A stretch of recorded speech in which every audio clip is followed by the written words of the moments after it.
bonjour bandeko nyonso bakolanda biso na sango ya Congo mwana na bino ndeko na bino collègue na bino ya politique na kati ya République démocratique du Congo abeshole na ye liboso na bino na talisa bino la situation politique et kozala malamu te yo za di banda mboka même à l'intérieur même à Lubumbashi partout oko yebaka te makambo ko lega na mboka na yo c'est très important à chaque fois bo exiger même na bata sango ya Congo que qu'est-ce qui se passe en République démocratique du Congo, parce que si vous ne s'occupez pas de la politique, mais la politique va s'occuper de vos affaires, de vos enfants, partout en République démocratique du Congo. J'ai donné un coup de journaliste, la caméraman Nassima, pour te passer une information en solo, Mboka Nabiso et Kende Liboso. Parce que dans Mboka Oyo, tu as tous les escrocs politiques. Tu as tous les indisciplinés politiques. Tu as tous les voleurs. Nakati yamboka na biso. Partout mbokeza ko yinda bandeko bola musabatu bo s'abonner bo panza émission ke mbokeza ko yinda na tongo lelo pesi mboa boyi po makambo oyo batu bakondana ka Félix Tshisekedi à l'époque lelo est comme une réalité possible pour na koloba nini pour na ko yebisa bino ke directeur ya Raubang o babengi na kombo ya Monsieur Thierry lelo oyo depuis 3-4 jours passés aza déjà quitté ba libéra qui parce que makambo ba kondana qui il y a 15 millions et monana qui mais selon la loi selon les principes selon mibeko ya mboka on ne peut pas libérer quelqu'un malgré à rembourser bon mais parce que l'infraction a été déjà consommée cette personne doit être toujours arrêtée mais tu regrettes qui kaka to sala qui désolé comment est-ce que ba libéra qui comme si vous volez après balobi ki oyibi ozongisi là ce n'est plus une infraction non vous volez ozongisi mbongo oyo yibaki mais l'infraction reste l'infraction ou on va toujours vous arrêter ndena yango lelo pona ko yebisa bino ke peuple congolais mboka za ko yinda na degré ko sakana te nde tango oyo le directeur général ya Raubang amoni solo à prison amoni c'est quoi l'état des droits à comprendre que le vol n'est pas bien sinon les magistrats bakoya ko kanganga ake ko porter plainte contre Vital Kamerhe mbokeza ko yinda ça ce n'est pas le problème de Félix Tshisekedi Tshilombo ça ce n'est pas le problème ya batu mususu ezali problème ndebiso totayi c'est le directeur de Raubang qui a porté plainte contre Vital Kamerhe donc c'est maintenant à la justice de faire son travail, ce n'est pas à nous de condamner, mais biso ce que nous regrettons, tous regretter que nous justice c'est ngela sala musala, oyo mi beko ya mboke pesa ki ba magistrat musala ko sala. Biso jamais to komona muta porter plainte. Boboy ko arrêté à cause ya ba fonction moko azo assimé. Tantôt le procureur de Matete ndeko na biso a dit menacé parce que azo sala musala malam. Donc c'est-à-dire Congo et yakapuka ko soutenir Bantivaler yango biso to telemite non le directeur général Raubang a salissé plainte nous voulons voir que plainte wana ezala solo parce que na kati ya appareil judiciaire depuis son excellence Félix Tshisekedi a nommé un nouveau magistrat et loko biso to comprendre te l'ancien procureur Félix Kabange Numbi a salaka communiqué à l'époque que pour un dossier à 15 millions na pekisi na bino ba politicien na pekisi na bino société civile bolo belango lisusu te parce que dossier est commis déjà na maboko na biso justice mais si Floribert Kabange Numbi a longwe comme procureur général dossier à 15 millions et katana nango balo belango lisusu te pour apekisa ki bato maintenant lelo oyo il y a un nouveau procureur général qui a arrêté, mais c'est le directeur général, Raubang. Après l'arrestation du directeur général Raubang, ben fraction ba mona ki a salaki. A sengi bolimbisi, a zongisi, ba libéré. Mais à sentir pas si o salaka ina kacho, a ko porter plainte contre monsieur Vital Kamerhe qui est le directeur du cabinet du président de la République et le président d'un parti politique qu'on appelle Union pour la nation congolaise. Mais nous voulons tout limito pesa ba charge na batoté. Tout limito baté qu'il faut bosser les caraboy. Mais c'est que nous voulons. Nous voulons que Moutoua Sali Mabé qu'il soit arrêté. Moutoua Sali Mabé te ba libéré.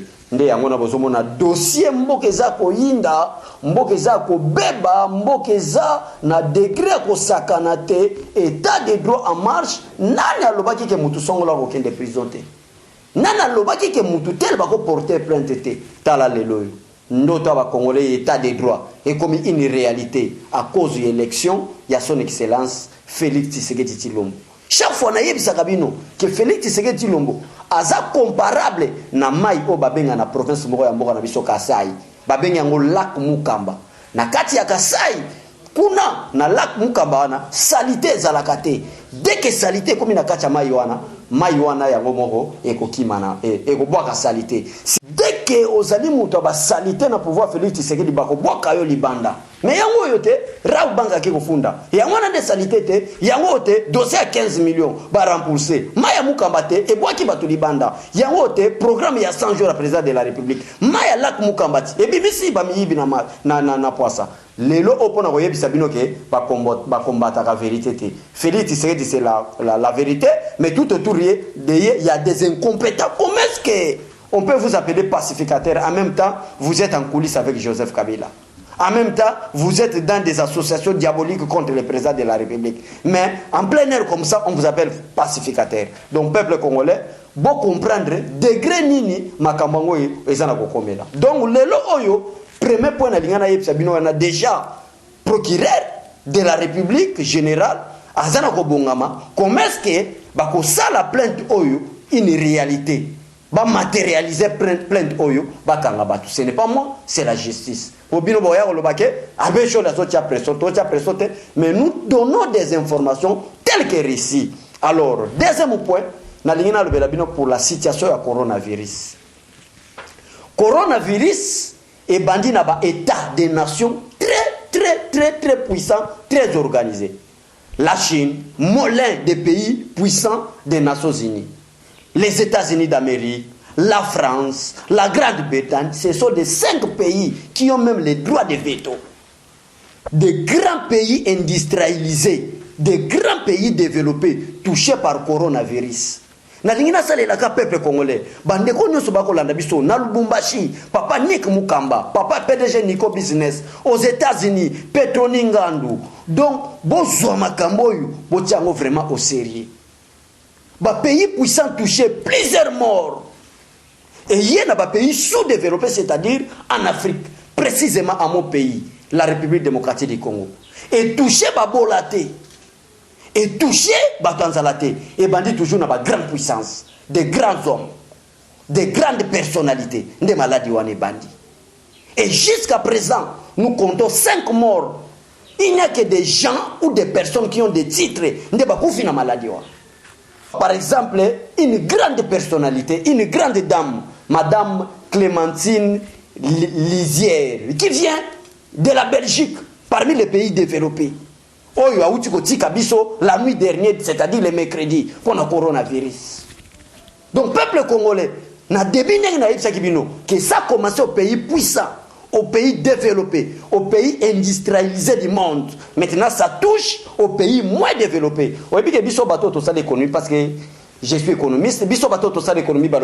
Pour qu'on vous appelle un pays sous-développé, écoutez bien, pour qu'on vous appelle un pays sous-développé, c'est-à-dire si vous êtes 5 à la maison, par jour, vous allez manger un repas de $5. C'est-à-dire par personne, $1, ça fait $5. Ça, c'est dans un pays sous-développé. Mais au Congo, à $5, vous mangez même plus de 30 personnes. C'est-à-dire nous sommes en dessous, même du sous-développement. Coronavirus, avec Bouzoba Oyongo, Bilateli Bisson Mboka, André Kimbuta Tiki, 200%, il y a salité na Kachagi Chassa, Ngobila ya Bakisia comme 500%. N'a pas salité news. Mais Kimbuta, ou Ngobila enseigne des personnes pour dire que non, il faut bien laver des mains. Bien laver des mains pour habiter où, monsieur le gouverneur? Ndeso qui te lobby place bino bolobake, Abeshola Siliki, Abeshola Zoloba parce que Baza parti au pouvoir, nous a parti au pouvoir. Nous sommes là pour lutter contre tous les antivaleurs. Si vous êtes un antivaleur, tu quoi attaquer? T'as la maladie, on est aux grande responsabilité. D'une part, Mukendi, un baoba, un bâtonnier puissant.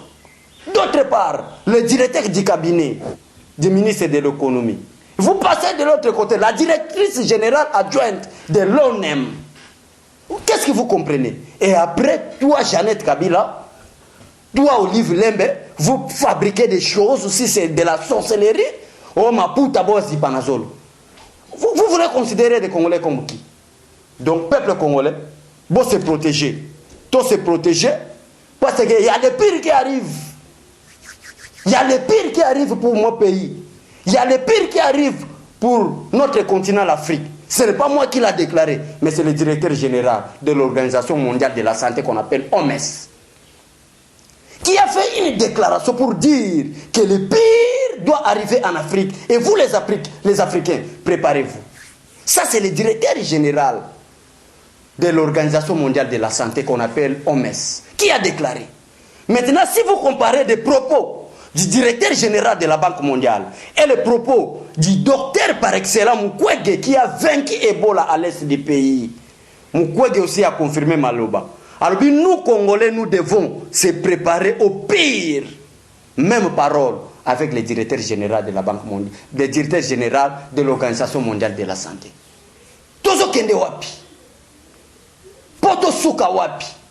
Et après convaincre cette pandémie, cette épidémie, bah secret ni nekobima. Na kobombe la binote peuple congolais. Partout au Tamboli, bah yebisi biso ke na planète mususu. Libanga moko ezana ko salema. Ça c'est la naissance qui la naissance ya États-Unis ba proclamer ngo. Par bi Pierre ezana ko bima pour euta na planète mususu et ya ko bima na planète Terre là où les hommes habitent. Pierre wana ekomema virus mususu qui sera plus puissant que Ebola. Oui, plus puissant que le coronavirus. Monde est au Kende wapi. Pour nous, ça peuple congolais. Que bisoto yaka na service à nation. Na moment où tout le monde a peur. Abécholé, ne sortez pas. Le pays a encore besoin de vous. Non, nous devons informer le peuple congolais. Et c'est une place va Chantal Mboulou Kadi Bazali. Place va Petroninga du Baza. Va sentir. Place papa nanga Nik Mukamba. Tala ba patriote ya ko soutenir monsieur le ministre de la santé. Le PDG Nico Business. Le papa Nik Mukamba na ba moyen na bango na Lubumbashi ba bimisi biloko ba mbongo na bango po ete basomba ba cantine à lavage à main peuple congolais azala tellement leur propre initiative. Merci papa Nik Mukamba, merci papa Nico Business na Lubumbashi na musala boko sala nzambe wa lola afutaka akomona musala na vie. Voilà le lo Gédéon ndenge makambo ezokende ndenge monde yo kotambola peuple congolais s'est préparé. Mais mboka oyo naïbe loko moko. Tshisekedi alobaka boy. Si la Belgique continue à faire des comédies politiques, ça c'est Tshisekedi wa Mulumba. Ils vont regretter un jour et regarder la République démocratique du Congo par la fenêtre. Et comparer maintenant les propos, il y a Etienne Tshisekedi wa Mulumba avec M. Franz, ceux qui viennent à Bossani Kombo. Pardon, je dis Franck Fanon, qui est un Allemand, qui a déclaré que l'Afrique a formé des revolvers dont la gâchette se retrouve en République démocratique du Congo, le pays où son excellence Félix Tshisekedi est en train de diriger. Donc, malheureusement, ça c'est Diayebi. Vous les Italiens, et Bozoya, la Chine, Bozoya, Bozo préparez que nous, tout ça, la vaccin. Vous allez vacciner qui? Au Congo, nous comptons que 5 morts à peine dans 2 semaines. Mais en Italie, nous comptons aujourd'hui 10 000 morts dans 4 jours. Vous allez commencer à vacciner où? Au Congo ou en Italie? En Chine ou au Congo? Vous voulez prendre des Congolais comme des bêtes? Il y a un truc qui est okoya. Tout ça, toujours dans le canal SAT. Tout ça, tout dans l'information sur YouTube, sur Internet. Qu'est-ce qui se passe au monde? Dès que tu comprends que vous venez pour vacciner le peuple congolais, sans vacciner le peuple chinois, sans vacciner le peuple italien. Mais c'est Etienne Longondo, le ministre de la Santé. Vous avez lutté pour le respect du peuple congolais. Il est grand temps. Donc, nous avons compris que cette maladie, elle est comme ça, comme un bourgeois. Congolais, il y a Matissa Biloko. Jeannette Kabila linga banda koteka maputa no livre lembe. Mbongo ba yibi pendant 18 ans et kokite pas la commerce à maputa. Faites attention. Que ce soit la dernière. Que ce soit la dernière. Si je dis que la dernière, c'est-à-dire la première, inutile d'en parler. Donc merci beaucoup. Na staff technique nyonso. Ya sango ya Congo. na confiance pour pesa kabiso pour te toya tolobela peuple congolais. Merci beaucoup madame Pétroni Ngandu. Je t'aime beaucoup Chantal Luka Dimboulou. Marie-Claire Chango, bozala à l'aise. Nzamba lobi na makomine aye. Je ne mourrai pas, mais je vivrai. Les Congolais ne mourraient pas, mais nous vivrons. Que Dieu vous bénisse. Eshima, votre magazine qui bat au rythme de l'actualité. Retrouvez la nouvelle édition. En ce mois de mars consacré mois de la femme en RDC, Eshima Magazine vous fait découvrir un ovni politique. Fifi Masuka, vice-gouverneur de la province du Lualaba, symbole de réussite dans un univers masculin. Mama Africa, lève-toi, le mot d'ordre d'une femme de foi. Découverte. Sélé Alagouli, le gardien du trésor, mobilisation des recettes, rigueur naturelle, les nouvelles argentiques congolais rassurent. Focus, ministère du budget, Jean Baudouin Maillot imprime sa marque dans l'exécution de la loi des finances. Patient Saïba Tamboué, l'OGFREM contribue à la matérialisation de l'émergence de la RDC. Dossier Eshima, nomination des hauts magistrats, lueur d'espoir. Nation, interview de Christian Matata. Augustin Kibassa annonce un projet intégrateur pour booster les secteurs du numérique en RDC. Bourse d'études, amélioration des conditions et complicité avec les étudiants, Thomas Luaka Losenjola convainc.